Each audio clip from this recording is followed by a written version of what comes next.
ఇప్పుడు ధ్యాన భాగంగా దేవుని యొక్క ప్రేమ గురించి మనం తెలియజేస్తున్నాం.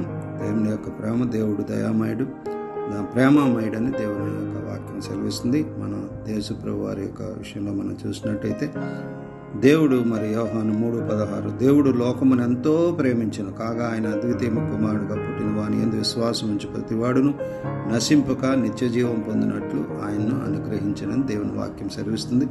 దేవుడు లోకమును ఎంతో ప్రేమించాడు. ఆయన ఒక క్యాస్ట్, క్రీడు, నేషను కాదు, కానీ ప్రతి ఒక్కరిని కూడా ఆయన స్వరూపంగా చేసుకున్న ప్రతి ఒక్కరిని కూడా ఆయన ప్రేమించినట్టుగా దేవుని వాక్యం సెలవిస్తుంది. యేసు ప్రభు వారు ఈ లోకంలో మరి అనేక మందికి ఆకర్షితులయ్యారు. అనేక మంది, కొన్ని కోట్ల మంది ఆయన్ని నమ్ముచున్నారు. ఎందువల్లంటే ఆయన ఎక్కడ కూడా ఒక కత్తితోటో లేకపోతే మాటలతోటి యుద్ధాలు చేయలేదండి. యుద్ధం చేయకుండా ఒక ప్రేమ అనే ఆయుధంతో అనేక మందిని జయించినట్టుగా దేవుని వాక్యం సెలవిస్తుంది. అనేక మంది ఆయనకు ఆకర్షితులు అవుతున్నారంటే కేవలం దేవుని యొక్క ప్రేమను బట్టే.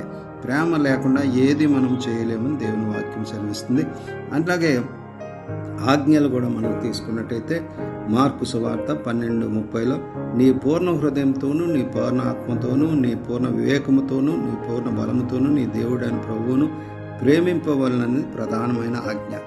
ఆ ఇక మోషే గారు తీసుకున్న 10 ఆజ్ఞలను మనం కుదించినట్టే యేసు ప్రభు వారు 2 ఆజ్ఞలుగా కొత్త నిబంధన గ్రంథం మనకు తెలియజేశారు. మొదటిది ఆయన ప్రభువును ప్రేమించవలనని ప్రధానమైన ఆజ్ఞ.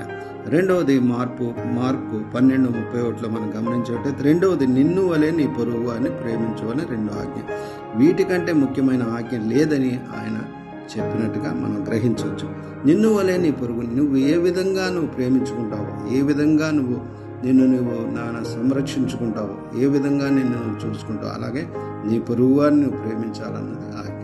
ఎప్పుడైతే ప్రేమ నువ్వు వెదజల్లినప్పుడు, ఒక మనిషిని ద్వేషంతో కాకుండా ప్రేమతో నువ్వు పలకరించినప్పుడు, ప్రేమతో నువ్వు ఆదరించినప్పుడు, ప్రేమతో నువ్వు ఆయన్ని మరి దగ్గరికి చేర్చుకున్నప్పుడు, హక్కును చేర్చుకున్నప్పుడు దేవుడు మరి ఆటోమేటిక్గా అవతల వ్యక్తి ఎంత భయంకరుడైనప్పుడు కూడా దేవుడు సహాయం చేస్తాడని దేవుని వాక్యం సెలవిస్తుంది.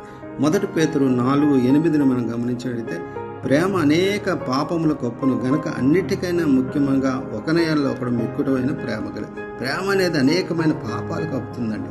అంతే మనం ఎప్పుడైతే మనం ప్రేమించగలమో వెంటనే అవతల వారు కన్సిడర్ చేయడానికి, మనల్ని ప్రేమించడానికి ఉండదు. మనం ద్వేషించిన కొలది మనం అవతల ద్వేషిస్తాం.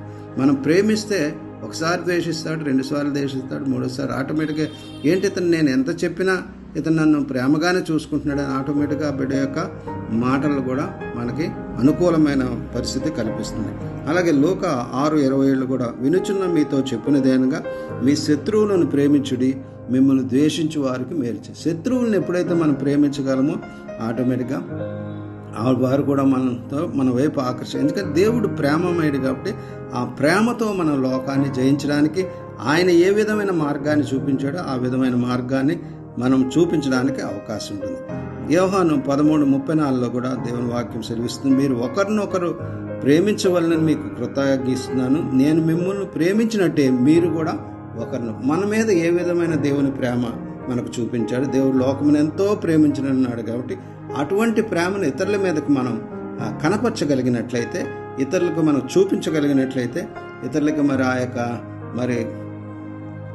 యొక్క మన యొక్క వ్యక్తిగత పూర్వకంగా మరి ముందుకు కొనసాగినట్లయితే, మన ఆచరణలో పెట్టగలిగినట్లయితే దేవుడు మరి ఇతరులను కూడా మన వైపు ఆకర్షించడానికి అవుతుంది. అలాగే సామెతలు 10:12 గురించి పగ కలహమును రేపును ప్రేమ దోషములన్నింటినీ ఎంతటి వారి దోషములన్నీ కూడా కప్పడానికి దేవుడు సహాయం చేస్తాడని దేవుని యొక్క వాక్యం సెలవిస్తుంది. అలాగే మనం ప్రేమమయుడైన దేవుణ్ణి మనం వెంబడిస్తున్నాం కాబట్టి, మనం ఆచరిస్తున్నాం కాబట్టి, మనం అనుకరిస్తున్నాం కాబట్టి, మనం ఆయన్ని మరి వెంబడించి ఆయనతో సహవాసం చేస్తున్నాం కాబట్టి ఇతరులను మనం ప్రేమించగలిగినట్లయితే వారు కూడా మనం ప్రేమించడానికి, ఆ ప్రేమకు వారు లోబడడానికి అవకాశం ఉంటుంది. మనం ఎంతసేపు కూడా ద్వేషాన్ని పెంచుకుంటే ఎవరు కూడా ఆ ద్వేషపూర్తిగానే విడివిడిగానే ఉంటాము. కలిసి ప్రేమించుకున్నప్పుడు, ప్రేమ కలిగిన మాటలు మనం మాట్లాడినప్పుడు దేవుడు సహాయం చేస్తాడు.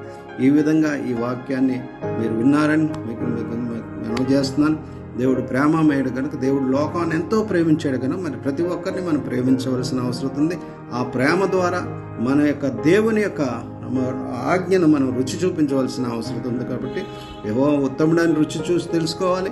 ఆ విధంగా ఆ ప్రేమను మనం పంచగలిగినట్టయితే దేవుడు మనల్ని, మన కుటుంబాన్ని ఎంతగానో దీవిస్తాడు. ఈ కొద్ది వాక్యాన్ని దేవుడు మనకిలో దీవించి ఆశీర్వదించి సహాయము చేయనుగాక. Amen, amen, amen.